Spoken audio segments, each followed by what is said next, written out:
En las frías provincias del noreste de China, donde los inviernos implacables moldean el carácter de sus habitantes y las aldeas rurales se extienden entre montañas y campos de cultivo, un depredador acechó durante casi una década sin ser identificado.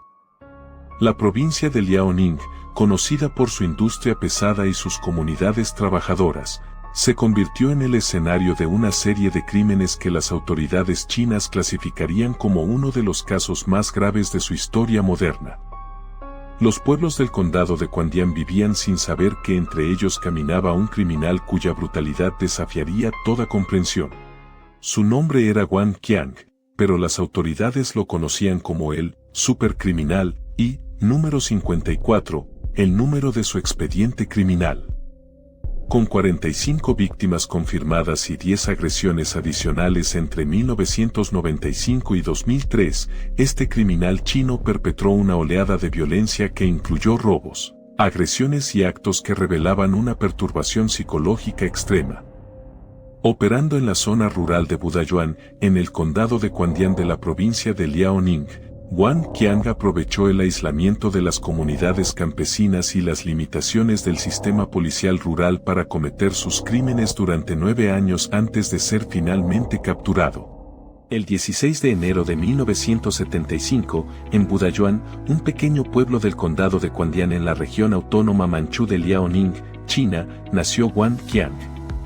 Su llegada al mundo ocurrió en circunstancias que presagiaban una vida marcada por el sufrimiento. Su padre era un alcohólico violento cuyo consumo de sustancias envenenaba el ambiente familiar, convirtiendo el hogar en un lugar de miedo constante. Su madre, incapaz de soportar las condiciones de vida, eventualmente abandonó a la familia, dejando al pequeño Wang Qiang sin la protección materna en una sociedad donde la familia extendida era la única red de seguridad disponible. La infancia de Wang Qiang fue un catálogo de maltrato y abandono. Sin la presencia de su madre, que se había mudado a la aldea de Yaobao en el municipio de Magiasai, en Kaiyuan, el niño quedó expuesto al maltrato físico y psicológico de su padre alcohólico. La violencia doméstica era una constante, y la ausencia de figuras protectoras dejó a Wang Qiang en un estado de vulnerabilidad permanente. En la China rural de aquella época, los servicios sociales eran prácticamente inexistentes, y los niños maltratados carecían de alternativas o vías de escape. La comunidad, aunque consciente de la situación, rara vez intervenía en lo que se consideraban asuntos familiares privados. A medida que crecía, Wang Qiang acumuló antecedentes con la justicia que evidenciaban un patrón de comportamiento cada vez más peligroso. Sus primeros encuentros con las autoridades fueron por delitos menores, pero cada incidente revelaba una escalada en la agresividad y la falta de respeto por las normas sociales. La China de los años 90, en plena transición económica, enfrentaba enormes desafíos en sus zonas rurales. El éxodo masivo hacia las ciudades dejaba a las comunidades campesinas debilitadas y con menos recursos para vigilar y controlar a individuos problemáticos. En este vacío de supervisión social, Wang Qiang encontró el espacio para desarrollar sus impulsos más oscuros. En 1995, cuando Wang Qiang tenía apenas 19 años, inició su carrera criminal que se extendería durante los siguientes 8 años. La juventud del perpetrador sorprendió a los investigadores que posteriormente analizarían el caso, ya que la mayoría de los criminales de esta categoría comienzan su actividad a edades más avanzadas. Desde el principio, sus crímenes mostraron un nivel de violencia desproporcionado. Combinaba robos con agresiones brutales, revelando que la motivación económica era solo una parte de un impulso mucho más oscuro y complejo que impulsaba sus actos. El modus operandi de Wang Qiang combinaba múltiples formas de violencia criminal. No se limitaba a un solo tipo de delito, robaba, agredía físicamente y cometía actos que revelaban una desconexión total con la humanidad de sus víctimas. Las comunidades rurales del condado de Quandian, con sus casas dispersas y sus caminos solitarios, proporcionaban el escenario ideal para un criminal que necesitaba aislamiento para actuar. Las víctimas, residentes de zonas donde la presencia policial era mínima, se encontraban en una situación de vulnerabilidad extrema frente a un depredador que conocía perfectamente el terreno.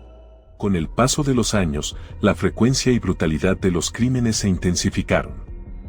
Wang Qiang parecía volverse más audaz con cada acto impune, desarrollando una sensación de invulnerabilidad alimentada por la ausencia de consecuencias. Las comunidades afectadas vivían en un estado de terror latente, las familias evitaban los caminos solitarios, las mujeres no salían solas después del anochecer y los rumores sobre un depredador se extendían por los mercados y reuniones vecinales. Sin embargo, el miedo no se traducía en acción efectiva, en parte porque la magnitud del problema no era comprendida en su totalidad por las autoridades locales. Lo que hacía particularmente perturbador el caso de Wang Qiang era la dimensión adicional de sus crímenes que iba más allá de la violencia convencional. Los actos cometidos contra algunas de sus víctimas después de su fallecimiento revelaban una psicología profundamente perturbada que los expertos clasificarían posteriormente como uno de los casos más extremos documentados en la historia criminal china. Esta dimensión del caso añadía un nivel de horror que dificultaba incluso la discusión profesional entre los investigadores, quienes debían mantener la objetividad frente a escenas que desafiaban toda comprensión racional. La Oficina de Seguridad Pública de Dadong fue la primera en establecer conexiones entre los casos aparentemente aislados. Los investigadores identificaron que las características de los crímenes eran consistentes con un único perpetrador, al que asignaron el nombre clave, número 54. Este descubrimiento fue crucial. Por primera vez, las autoridades comprendían que no enfrentaban una serie de incidentes aleatorios sino la obra sistemática de un solo criminal. La investigación se centralizó y se asignaron recursos adicionales para rastrear al sospechoso que había burlado a la justicia durante años. Los investigadores del Buró de Seguridad Pública de Dadong concluyeron que las características de Wang Qiang coincidían de manera significativa con el perfil del sospechoso, número 54, el llamado supercriminal. Esta identificación fue el resultado de meses de trabajo analítico, comparando testimonios, evidencias físicas y patrones de comportamiento. La policía de Shenyang, la capital provincial, asumió un papel coordinador en la investigación, aportando recursos tecnológicos y personal especializado que las fuerzas policiales rurales no poseían. La red se cerraba lentamente alrededor de Wang Qiang, aunque él aún desconocía que las autoridades habían establecido su identidad. El 14 de julio de 2003, a los 28 años de edad, Wang Qiang fue arrestado por la policía de Shenyang. 8 años de crímenes llegaban a su fin con una detención que representó un alivio inmenso para las comunidades rurales que habían vivido bajo la sombra del terror. Durante los interrogatorios posteriores, Wang Qiang confesó haber cometido crímenes, agresiones, robos y otros delitos graves a lo largo de sus años de actividad criminal.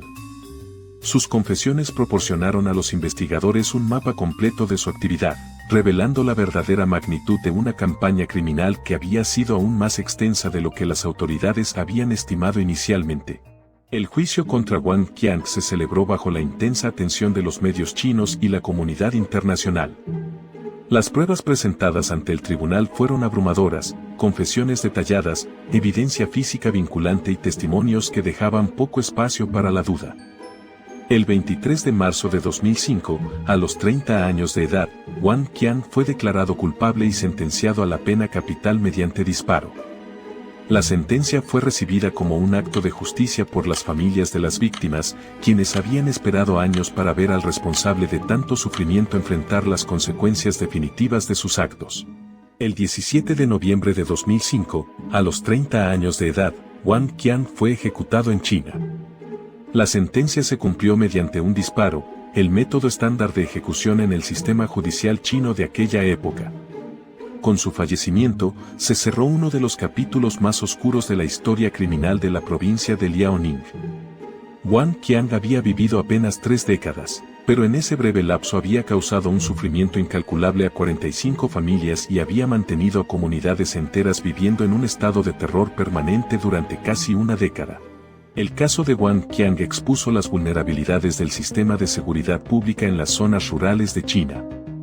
La falta de recursos policiales, la escasa comunicación entre jurisdicciones y la ausencia de bases de datos criminales integradas habían permitido que un criminal operara durante casi una década sin ser identificado.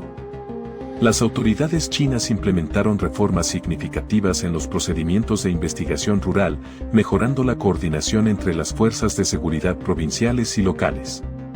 Se invirtió en tecnología de comunicaciones y en la capacitación de oficiales rurales para identificar patrones criminales complejos. Las comunidades del condado de Quandian llevaron durante años las cicatrices del terror que Wang Qiang había sembrado entre ellas. Las familias de las 45 víctimas enfrentaron un duelo agravado por las circunstancias brutales de la pérdida y por la larga espera de justicia. En la cultura china, donde la armonía comunitaria es un valor fundamental, los crímenes de Wang Qiang representaron una ruptura profunda en el tejido social que tomaría generaciones en sanar. Los memoriales privados y los recuerdos compartidos entre familias mantienen viva la memoria de quienes fueron arrebatados por la violencia. El caso de Wang Qiang también puso de relieve la importancia de abordar las raíces sociales del crimen.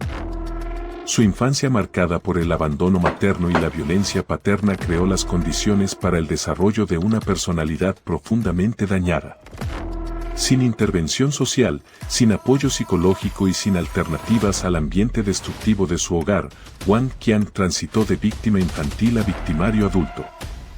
Su historia, aunque no justifica de ninguna manera sus actos, subraya la necesidad de sistemas de protección infantil efectivos y de intervención temprana en familias disfuncionales. La historia de Wang Qiang nos recuerda que el crimen no surge en el vacío. Detrás de cada criminal hay una historia de factores que, combinados, pueden producir consecuencias devastadoras para la sociedad. Las 45 vidas que fueron truncadas en la provincia de Liaoning merecen ser recordadas no como estadísticas en un expediente policial, sino como personas cuya ausencia dejó vacíos irreparables en familias y comunidades. Que su memoria sirva como un llamado permanente a la vigilancia comunitaria, a la protección de los más vulnerables y a la construcción de instituciones capaces de prevenir que la oscuridad se apodere de aquellos que más necesitan la luz.